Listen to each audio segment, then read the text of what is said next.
যদি ভয় করতাম তাহলে ঢাকাতে আসতে পারতাম। বক্তারা পৃথিবীতে আল্লাহ ছাড়া কাউরে ভয় করে না।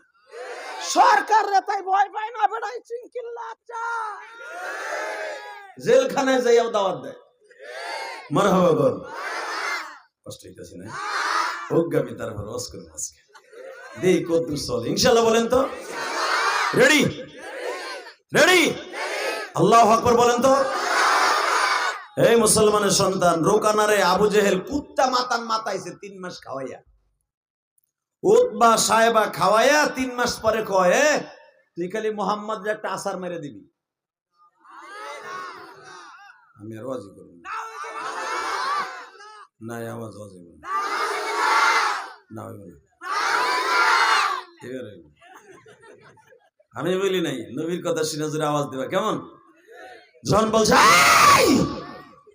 রোকানা তুই যদি মোহাম্মদকে একটা